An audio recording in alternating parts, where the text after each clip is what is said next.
Welcome, everybody, to another episode of After the Tassel podcast for season 5.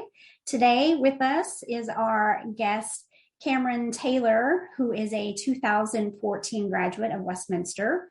He majored in biology and minored in chemistry. And today, he's going to talk a little bit about his career path after the Tassel.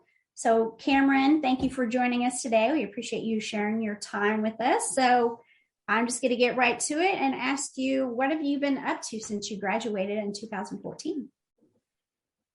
After I graduated, I actually moved to Baltimore with a friend to continue my post-bachelorate program to raise my GPA because I wanted to go to med school. And that was also around the time of the Baltimore riots, so that was a little bit crazier. Oh, wow. Things happened. I wasn't able to, I had gotten into the program, but I wasn't able to go ahead and go through with it. So I ended up moving back to Missouri and I applied for pharmacy school because I had actually gotten a job in pharmacy while I was in Baltimore, and I really enjoyed it. I had spoken with the pharmacist and really thought that was something that I would be interested in. So I came back to Missouri and I got into Columbia College for a little bit to take some classes before to decide what I was going to do. I applied for several pharmacy programs at Stillcop and UMKC School of Pharmacy. Awesome. I got accepted into both, so I chose the one that I initially wanted to go with, which was UMKC.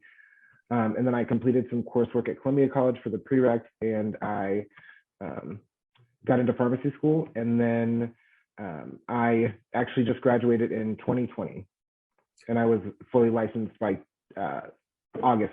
So I graduated in May, and then I was licensed by August of 2020. Congratulations. That's awesome success. We love to hear those stories about our grads. And we're going to get to 2020. For those of you listening, know that COVID hit the globe in March of 2020, and we're going to talk to Cameron a little bit about that whole COVID experience and how it affected his healthcare career experience. But first, we're going to get down to how you started years ago. So what led you to choose your major at Westminster in biology and minor in chem? So initially, I've always wanted to be a veterinarian, actually. And Okay. So I think biology was like the natural choice for really many students that are wanting to apply to medical school or veterinary school, really anything in medicine. And plus it was, when you go to Westminster, the students always talk about it being one of those courses that it's very challenging. So a lot of students don't stick with it. And of course, naturally, that's what you're drawn to. So I continued with biology, and I actually did a lot of extra chemistry classes. So I'd already been closer to my minor in chemistry. So I just went ahead and signed up to get my minor in chemistry as well and finished some extra classes. That's why I actually stayed an extra year so I could complete just some of the classes so I could get my minor also. Fantastic. And I know all of the professors in that department are phenomenal. Professor Holliday has actually recommended you for this podcast. She said you'd be a fantastic guest. So, even going back further, what were you supposed to be when you grew up? What kind of vision for your career did you have even before you stepped foot on our campus? So the veterinarian thing, that one, so I had always imagined myself being a vet, and it was something I had actually stuck with since I was very, very young, maybe sixth grade. And I was going to be a vet, and I actually had that plan all the way up through part of college. But then after speaking with some vets and identifying some things that I wasn't comfortable with, I decided to change my career path. Sure. I found that a lot of places euthanize animals, just depending on the situation. And then it's kind of also in certain situations, it's inhumane not to euthanize. So I just decided maybe Sure. that may not be the best option for me. And there, aside from financials and the job market also with veterinarians, and depending on where you would have to work and what it would take to open your own clinic, because a lot of that, certain areas are saturated. So I decided that maybe it would be best if I adjusted my vision to medical school because I could still, I mean, physiologically, animals are very similar, so there was still something I could do. So I still had like a picture of being able to help both people and animals in that aspect.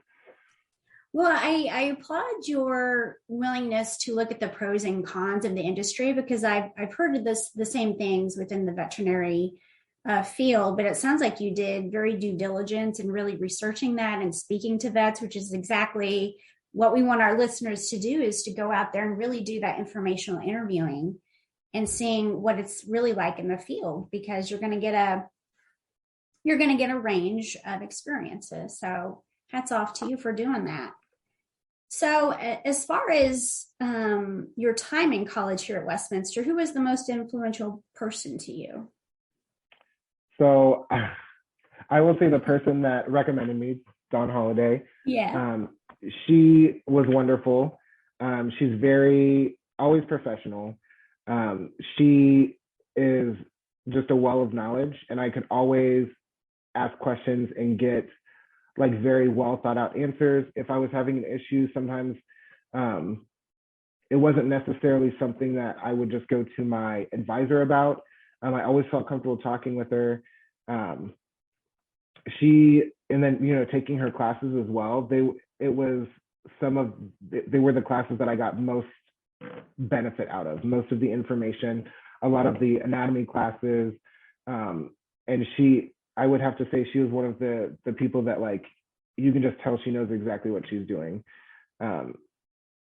Always respectful. And I think a lot of people admired her as well. Like, she's one of my all-time favorite people. Of course, I had several favorite professors, but I think Dr. Holiday was one that I was always comfortable going to, and would always, I felt like I was always able to get the things that I needed.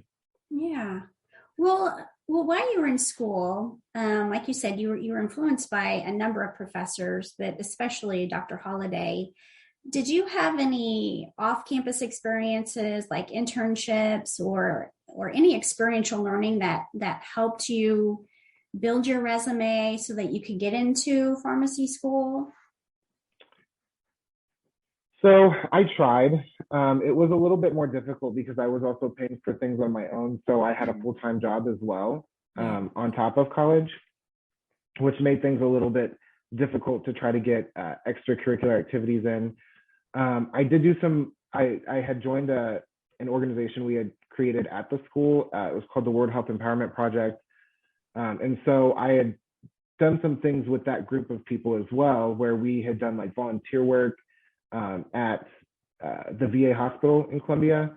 And we had also there was also part of a class with the group that we created. So we went to Belize as part of our class and did some healthcare things there as well. So we helped paint a clinic and get it ready for use. We did this wilderness advanced first aid training course. So it was a lot of fun. And I also got a lot of experiences from that. I was able to put that on my resume as an extracurricular, as far as the things that I did outside of the group, but also I was one of the people that helped initially, start the program. So I had some higher, I was part of looking for the right word, executive team, I guess. So I also did a lot with, I was the treasurer at one point. I helped with a lot of the decisions for where we were going to go and what we were going to do with the organization. So I tried to use my opportunities in school to kind of help come up with ideas for extracurriculars because I didn't have a lot of extra time as well. Gotcha. Well, it sounds like with your full-time job, that is a huge, burden on your time, and you having to pay for college yourself. So I understand, being busy as a full-time student plus a full-time worker outside of campus, that took a lot of time management and balancing, I'm sure. What were some of your biggest challenges to get to where you are now? Um, One of the biggest challenges was finances. So being a student, and it's in once you get to a certain point in your college education, working full time is not plausible. At least not if you want to get decent grades. Sure. And so I had trouble. Like the reason I didn't do my post-bachelorate program in Baltimore was because my car had broken down. I didn't have any money. And then I just financially, with family in Missouri, I decided that would be more fiscally responsible to move here and try to figure out what I was going to do next. Other challenges including, if you don't have the correct classes, like for your prereqs, you have to take extra classes. So that's, factors back into money, but also the time that you have to take off work to take these classes. And also deciding what you want to do is like where you're going to go with your life. If you decide like you've graduated, you were set on something this entire time, and now you're not exactly sure how you want to get there, and if it's going to be possible based on what your accomplishments previously, you need to do more. So trying to determine what your next steps are can be really challenging. But things I feel like eventually will fall into place and you can identify. I think that maybe taking some time off of school before trying to get back into school to really determine what you want to do and where you're going to go helps kind of alleviate some of the stress from that, and also gives you some ideas of what your next step should be. But I think a lot of the challenges are time management, trying to figure out what you're going to do, finances, especially if you're a full-time student and you're trying to do a lot of the stuff on your own. It becomes a really big challenge, and it becomes like a really big hurdle to try to get over when you're trying to, continue your education, especially in a graduate program. Yeah. Well, I know Professor Holliday has talked about taking that gap year after graduation to take that, to use that experience towards pharmacy school or another program like a baccalaureate program. But off the call, we had talked about some concerns you had about your attention and maybe some symptoms you had that were showing up while you were a student at Westminster, and you said you were later diagnosed as having ADHD. Can you tell us how that impacted your schoolwork while you were at Westminster and perhaps even pharmacy school? Yeah, so so initially when I graduated high school, my high school is not the most challenging coursework that I've had, so it wasn't hard to get pretty decent grades. So transitioning into college, I was just kind of doing the same things that I was doing in high school with not really having to do a whole lot. And so initially it worked my first year, but then going, as you continue your education, things become more difficult. So I was pushing things off that shouldn't have been pushed off. I was finding in my mind opportunities that were supposed to be, that I thought were more important at the time, like, cleaning something or finishing something else aside from doing schoolwork. So I eventually, luckily, I was able to kind of work around that by the end of my, my didactic schoolwork at Westminster. I was able to kind of hone in on some of the skills where I could really find easier ways to study that worked for me. So it really helped bring my grades up by the time I graduated. And then going into pharmacy school, the coursework is much more intense. Like my second year of pharmacy school, I took 21 credit hours my first semester of second year. Whoa. And then my second semester of second year, I took 22. Woo. So, and that's about actually the time I got diagnosed, because I'm like, I can't study, hours. I had an exam and it was like 17 hours worth of coursework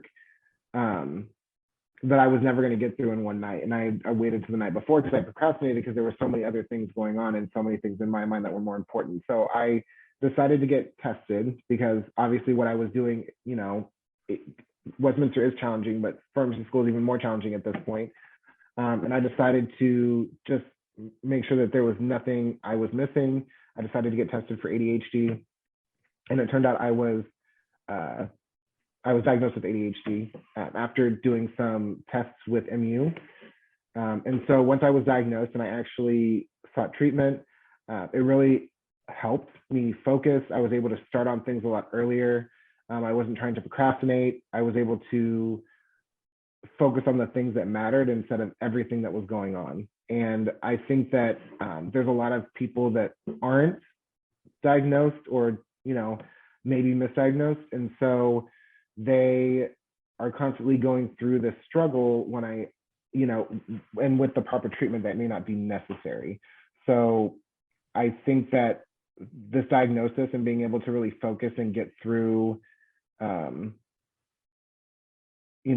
bigger portions of my schoolwork without it, I think that was a major achievement. But I think that getting diagnosed was the best thing that I could have done.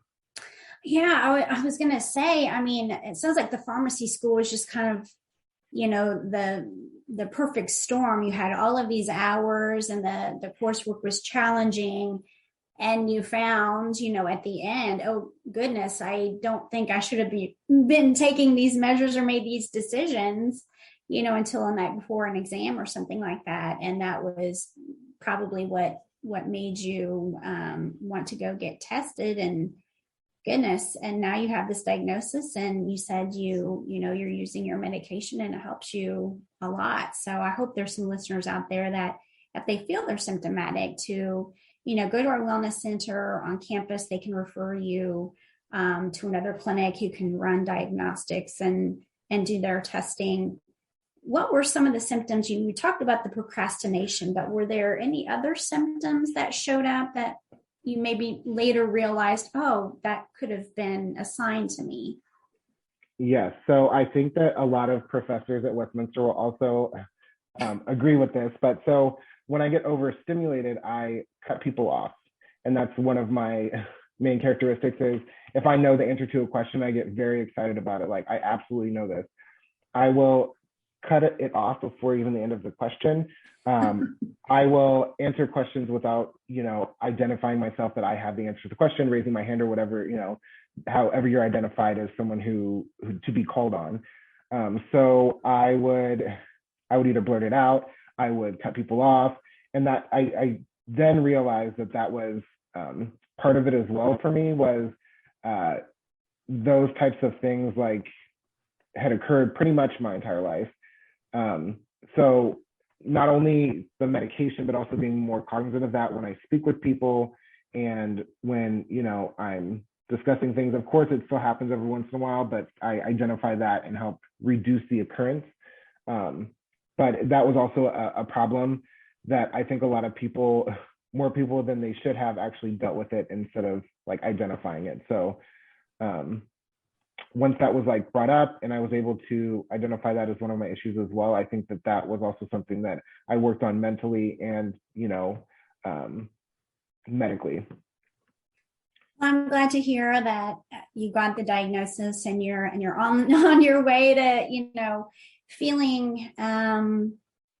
feeling like, you don't have this, this question, maybe, what's going on? Is this ADHD or is it not, and you got that diagnosis and perhaps it's a sense of relief for you. I want to talk to you about your experience because you finished your program at the Kansas City or UMKC, the pharmacy program, and you got accepted directly into an inpatient clinical pharmacy position at a rural hospital not too far from here up in Mexico. And you were later offered a position opening a new pediatric specialty pharmacy in Corpus Christi.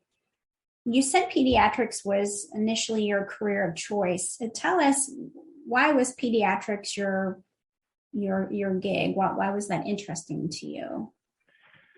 I've always liked kids. I've always been great with children. Mm-hmm. And so initially, working in healthcare, you see a lot of sick kids as well, or kids that are going through something, or kids that are mistreated, especially working in the hospital. And when you're, looking in their chart to verify their medications and their therapies and why they need these therapies specifically, you identify bad social situations or bad situations that led to what's going on, or situations that led to why they're being treated now. Gotcha. And so I felt like it was super important to because, kids are the future Yes. of everything. So being able to help the kids that can't really help themselves became a major driver. The fact that I have family with kids that I've always watched and I've always been very fond of. I really enjoyed working with kids. And then when I actually did my rotations in school with pediatrics, I absolutely loved it. It does have its downfalls as far as like actually seeing sick kids, or now more frequently seeing and treating kids with cancer, which is still very, very emotional, but it also helps you realize that you're helping provide care for these patients so that they can overcome this. Sure. Now, does the pharmacy program, does it talk to you about some of those situations where, how you're dealing with your emotions or the psychology of the situation, like the patients that you're treating? Does it address any of that? It does. Different classes train you in different ways. So a lot of it is, learning pharmacy, but they also have classes to become a better leader. They have classes to how you, most of the focus is how you interact with patients. So making sure that you're not over emotional with patients, that you're not letting your emotions get the best of you when treating patients, that you treat everyone equally, fairly, and that you're doing no harm. So essentially you're trying to provide the best care even in the not so best situations. Yeah. And so the idea of that is also being able to manage your emotions so that you're not scaring patients, you're not, making them feel like you're pitying them, like being there as their advocate. And so I think that that's the biggest thing, is it helps you be better for the patient, but also identify areas that could potentially not be beneficial for the patient. Sure. Well, I'm glad to hear that they address that with their students, because that is something we so need. Especially since the pandemic, we've all lived in our Zoom bubble, right? We're Zooming right now, and I think we're lacking that human touch and that human element and that compassion, and that is so needed in healthcare these days. I just really think that. I think that's awesome to hear that program, teaches that.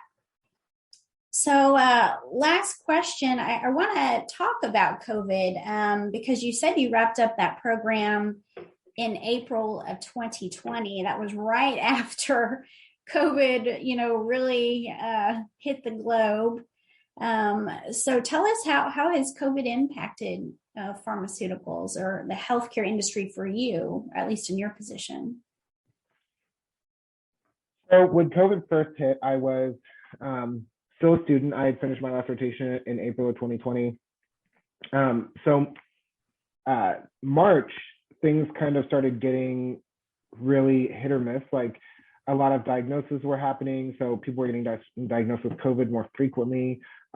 People were getting more and more concerned around this time. So we were kind of in our clinic doing our rotation / not. When I started my next rotation in April, it pretty much was completely online. Like we couldn't go into the hospital, it was only essential staff. So this is the point where it really became crucial that it was just, those healthcare workers that were essential.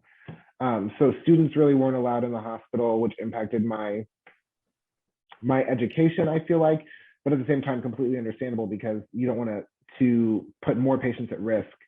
And that I think was one big impact was they kind of cut down on the amount of visitors that they could have in the hospitals because you didn't want to have that risk of exposing patients that were already sick to COVID or that had a lower immune system to COVID. So it impacted just healthcare in general. Pharmacy-wise, I think that there were some benefits to it as well. Like pharmacists were able to provide a lot of the COVID vaccines once they were readily available. And even before then, when they were identifying people who were at higher risk, the pharmacists were able to help provide those vaccinations because with it all being put on the healthcare providers, like physicians or physician assistants, nurse practitioners, whatever the case may be, I felt like that would have been a heavy burden. So there was definitely some impact that we were able to help with. Of course, pharmacy also was one of the major players in some of the medications that were provided. So right now there's Paxlovid, which is an oral medication that people, once they go through and are assessed for Paxlovid use, then they are prescribed Paxlovid, which is one of the treatments now. There were the infusion medications that, the pharmacy prepared, and then they were administered in the hospital as well. Excuse me. But I think that as far as how it directly impacted me in the pharmacy that I worked at, which was an outpatient hospital pharmacy, where essentially like community pharmacy, like Walgreens, but we were just stationed in the hospital in clinics. It definitely wasn't, we got more prescriptions for people who were sick or treating symptoms. A lot less people were trying to come to the pharmacy because of COVID. They were also kind of monitoring people or checking them when they came in. So unless you had a specific reason to be there, they were like stopping people. So I guess we tried to remedy that by doing more like shipping medications to patients' homes and things like that. But it definitely, I think, kind of changed what treatments we were seeing, like what we were dispensing in the pharmacy, but also like our volume of patients that we were seeing on a regular basis, especially when those are patients that you are used to seeing every day that are scared to come in, especially geriatric patients who are scared that they're going to get COVID because they were at higher risk for, serious issues or, afraid of dying from COVID. Yeah. So it definitely impacted a lot of how we ran the pharmacy, and then where we went with how we were going to cope with that. Gotcha. Well, thank you for that. And I lied to you. I told you that was going to be our last question, but I do have one last question for you. For those who are listening and who are considering pharmacy school and they're still in college, what is your best advice you can give to those students right now before they graduate? I will say, for one, don't do it for the money. Do it because you actually enjoy it. Gotcha. I see a lot of people who I've known that have done it for the money, and they're not necessarily the happiest. Also, do it because you want to make this your career. Do it because you have something more to offer. Going to pharmacy school, for one, is a lot of time and a lot of money and a lot of effort. Yeah. And also, be prepared to take a major hit to your social life while you navigate through any graduate program, because you want to be the best at what you do and obtain the most knowledge. As far as after graduation, I will say, when I first started pharmacy school, I heard a lot of rumors. So there's a lot of new pharmacy schools that open. The pharmacy market is saturated. People are really scared of that. But really, the main thing is that building relationships with people and, being very passionate about what you do, you will find something.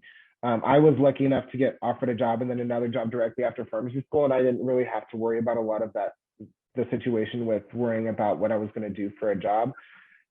But I will say, if this is something that you're passionate about, absolutely go to pharmacy school. You will gain knowledge that it will just blow your mind. And you'll not only gain this knowledge for you, but you'll be able to help so many people with what you obtain. So I just want to say, do it because you're passionate about what you want to do and that you want to provide the best you can for people that you're treating. Yeah. Well, thank you for that. I mean, I know a lot of people in the healthcare industry, obviously, they want to go out and help people, but, pharmaceuticals is also another way. You could be a surgeon, you could be a nurse, all sorts of different pathways you can use with a degree in biology.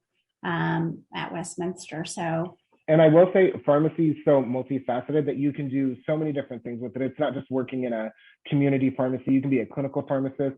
You can have, collaborative practice agreements with physicians, and you can literally treat the patients yourself. So you can actually prescribe new medications for them. You can treat their diabetes, their hypertension. You can do all kinds of things. So it's not just like you're going to be dispensing prescriptions. You have the ability to literally treat patients yourself. There's so many different opportunities that you can do with a pharmacy degree. So if you want to do pharmacy, really research what you want to do, because it's a massive field and there are so many different options that you can have. Awesome. Well, thank you for adding that, because, I myself included, you kind of get tunnel vision about pharmacy because we all go to a pharmacist to get our flu shot or get our monthly prescription, at, Walgreens or Walmart or just your local pharmacist. And maybe perhaps you think that's all that they do, but thank you for sharing those other pathways. So, well, Cameron, I think that about wraps up today. Thank you again for sharing your time with us and with our listeners. Great talk. We covered a lot of stuff in 30 minutes. So, and those listening, he even joined us when he was feeling sick. So hats off to you for being a good participant. So we wish you the best of luck. Couldn't be more thrilled for your success since you graduated from Westminster. Hopefully we'll see you on campus soon or for an alumni event. I appreciate it. Thank you. It was a pleasure. And I am so glad that I had the opportunity to do this. Yes, thank you. We'll talk to you soon. Thank you. Have a wonderful day.